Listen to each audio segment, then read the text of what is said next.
in ka badan 88 askari oo ka tirsanaa ciidamada militariga Ethiopia ayaa lagu dilay dagaal culus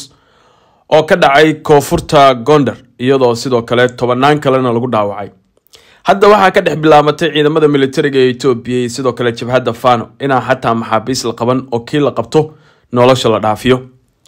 waxaana ay arintaasi ka dambeysay markii ay dawladda Ethiopia ciidamadeeda ay markaasi dhawaan qabteen askari ka tirsanaa ama dagaalyahan ka tirsanaa ciidamada jabhadda Fano ee u dagaalamaya qowmiyadda Axmaarada. kadibna ay markaasi jarjareen iyaga oo naasaha ka gooyay sidoo kalena tattoo magaca qowmiyadiisa Axmaaro ay ugu qorneed ka gooyay dilayna ugu dambeyntiina soo dhigay sheeda laamiga. meeshaas ay arintaasi ka dhacaysana waa aaga Goojam. qodobadaas ayaynu idin soo gudbin doonaa iyo sidoo kale Abiy Ahmed oo muujinaya inuu jabhaddii TPLF madaxweyntoodii iyo sidoo kale hogaamiyaashii Tigray oo kala jabiyay oo qaybna uu markaasi Addis Ababa ku haysto iyaga oo iska masaakiin oo madaxa foorinaya halka kuwa kalena ay Tigray ku sugan yihiin. fariin sawiro soo noqnoqday oo Abiy Ahmed uu dirayo Tigray iyo sidoo kale qowmiyadaha kale ee Ethiopia ayaynu halkan idin soo gudbin doonaa. waa Oromo oo markuu waqtiga u wanaagsanaaday nimcadii xajila dhinac walbana fariin u diraysa u hanjabaysa isku qaadaysa wadan walba iyo sidoo kale qowmiyad walba. waa tahay daawadayaal saaxiibayaal haddii aad nagu cusubtiin subscribe iyo follow barahena kala gedisan muuqaalkana sii share garee. aynu ku horeyna sida lagu faafiyay bogagga taageera jabhadda Axmaarada ee Fano amaba afkooda ku hadla in ka badan 88 askari ayaa ku dhintay halka 10 kalena ee lagu dhaawacay dagaal qaraar oo u dhaxeeyay ciidamada Fano iyo sidoo kale ciidamada taliska militariga Ethiopia ee Abiy Ahmed ka marqaata. dagaalka ayaana ka dhacay agagaarka Keelada, Arbit iyo sidoo kale Yakuza oo dhamaantood ka tirsan South Gondar Zone oo gobolka Axmaarada ah. dagaalkan ayaana la soo adeegsaday hubka noocyadiisa kala duwan. dagaalada u dhaxeeya jabhadda Fano ee u dagaalamaysa xorriyadda iyo sidoo kale in ay markaasi ama talada wadanka qabsadaan ama ay markaasi guushu raacdo Axmaaro iyo ciidamada militariga ee Ethiopia ayaa maalmihii la soo dhaafay wuxuu ahaa mid aad u qaraar. walow dawladda Ethiopia ay ku dadaalayso inay hadalka hoos u dhigaan haddana community-ga Axmaaradu waa kuwo dal iyo dibad meel walba jooga isla markaana ilaa North America, Europe iyo meel walba jooga kuwaas oo markaasi si update ah u soo gudbinaya dhammaan xogaha dagaalada iyo halka ay wax marayaan. ciidamada dawladda Ethiopia ayaana lagaga gacan sareeyaa ama lagaga adkaaday baan dhihi karnaa dagaalka ku faafaya gobolada iyo degmooyinka deegaanka Axmaaradu uu ka kooban yahay 12 gobol ah. ilaa 4 ilaa 5 gobol ayaa dagaalku si aad ah u saameeyay isla markaana ay Axmaaro ka samaysteen jabhadooda Fano weeyane fariisimo aad u waaweyn isla markaana ay la wareegeen magaalooyin aad u fara badan. isu socodka magaalooyinka qaarna waaba ay u cuuryaamiyeen oo dawladda militariga Ethiopia ciidamadeedii hub aad u fara badan ayay maalinta ka dambeysay kala harayaan. Ethiopia ayaa halka tabar ee ku soo hartay ay tahay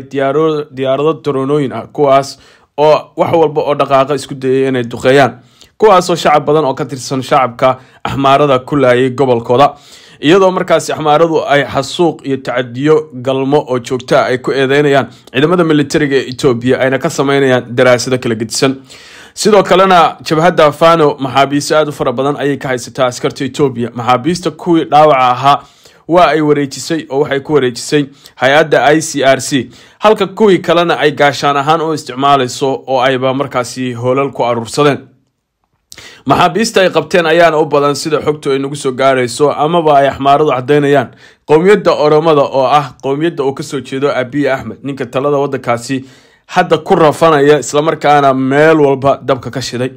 jabhadda Axmaarada ee Fano ayaa la soo baxday carcar aad u weyn heer ay gaarsiisan tahay tabarteeda iyo sidoo kale rogaal celiska la yaab kale ee ay goobaha dagaalada ka sameynayaan in dawladda Ethiopia ay ku eedeysay in TPLF dharkii soo bedelatay iyo ciidamada Eritrea ay ka dagaalamayaan meesha waa gobolka Axmaarada. lamana hubayn arrinkaasi ama hadalkaasi uu yahay mid xaqiiq ah iyo in markaasi ay si kale u garab taagan yihiin. hase yeeshee waxa marar badan lagu soo celcelinayaa in Eritrean soo bedeshay Tuutii iyo Tigray gaar ahaan jabhaddii TPLF ay goobaha ay markaasi nafwaaga ee gobolka Axmaarada ay ka dagaalamayaan. dhinaca kalena ila deegaanka oo axmaarada deegaankeeda ka soo waramay ayaa markaasi sheegay in ciidamo ka tirsan dowladda Itoobiya ay qafaasheen isla markaana ay googooyeen oo ay dileen si xun u dileen xubin ka tirsan jabhadda Fano kaas oo sawirkiisu idin muuqdo ninkan ayaa lagu magacaabi jiray Balam waxaana ka tirsanaa dadka deegaanka Goojam ee gobolka Axmaarada wararku waxay sheegayaan in la soo qabtay ninkan oo waliba nin dhalinyaro ahaa isla markaana hilibkiisa la googooy sidoo kale waxa ay sheegeen in markaasi gacanta ninkan yani uu ku qornaa tattoo oo cadeynaya macnaha tattoogiisa hadda hoos buu jiraa cidda uu yahay iyo inuu yahay dagaalyahan ka tirsan ciidamada Fano ninkan markii ay dileen kadibna waxay soo dhigeen banaanka ayay soo dhigeen oo laamiga hareerihiisa ayay ku tuureen tani waxay sare u qaaday carada dadka gaar ahaan dagaalamayaasha jabhadda Fano oo sheegay inay ayaguna kuwa ay qabtaan ay dhayayeen oo ay dhaawac ka daweynayeen kadibna hay'adda ICRC ay ku wareejiyeen isbuucii la soo dhaafay magaalada Lalibele iyo magaalo kale halka askartoodii jabhadda ahaa Fano halkii xabo la qabtayna sida loo galay waxayna wacad ku mareen inay ayaguna waxay arkaan googoyn doonaan oo dili doonaan waana arin dagaalka kor u sii qaadaysa dhinaca kale Abiy Ahmed maalmahan sawiro ayuu soo galayaa kormeero ayuu sameeynaya wuxuu loo siinayaa xaaladda murugsan iyo jabka ka soo gaaray dagaalka gobolka Axmaarada waxa la yaab noqotay laakiin in sawiradiisa ay ku wehelinayaan xubnihii ugu sirsareysay ee TPLF ninkan kursiga ku fadhiya koofida qabo waa Getachew Reda waa nin caan ah waa fayeenkii hore ee jabhadda TPLF labadii sano iyo waliba gogo ee la dagaalamaysay Ethiopia sidoo kale waxa lagu sharfay madaxweynaha Tigray oo uu muddo ahaa ugu dambeyntiina isaga iyo madaxweyntii Tigray iyo shacabkii Tigray way isku dhaceen wuxuu ka soo jeedaa qowmiyadda Raya ee markaasi ay isku haystaan ama dispute area ay ka dhigeen deegaankeeda Axmaarada iyo Tigrayga balse aaminsan inuu Tigrayga dhankooda ka tirsan yahay waxa sidoo kale ka soo muuqday general aan ka ahaa dhanka Tigrayga waa general Tsidkan iyo sidoo kale Getachew Reda sawir kale ay ayaguna maanta ka soo muuqdeen iyaga oo markaasi ku wehelinaya booqasho iyo dalxiis u muuqda in ay ku booqanayaan beeraha iyo sidoo kale goobaha daawashada ku wacan ee markaasi hareeraha caasimadda Ethiopia ee Addis Ababa arintan waxa la leeyahay waa fariin uu dirayo Abiy Ahmed oo uu dirayo TPLF qaybtii soo hartay oo iyaguna isbahaysi dhow la sameystay dowladda Eritrea isla markaana heshiis difaac iyo mid dagaal intaba la sameystay diyaarinaya ciidamo aad u xoog badan sidii ay tallaabo uga qaadi lahaayeen halka lagu eedeynayo madaxweynta TPLF waqtigii baraaraha inay mid ahaayeen laakiin waqtigii adkaa inuu kala leexiyay oo qaarkood halgankii ay kala leexdeen khaaimiinna lagu sheegayo halkan waxa idin ka muuqdo waa Debretsion Gebremichael waa hogaamiyaha guud ee jabhadda TPLF ninka awood ahaan ku soo xiga marna aha madaxweynaha Tigrayga Meles Zenawi ku soo xigay general Tsidkan ayaa isaguna dhinaciisa fadhiya oo yani sidoo kale Getachew Reda ayaa dhinaca fadhiya waxa sidoo kale gees ah madaxweynaha general Tedesse Reda madaxweynaha Tigray ee haatan afarta marka nin mid waa madaxweynaha Tigray midna waxa weeyaan waa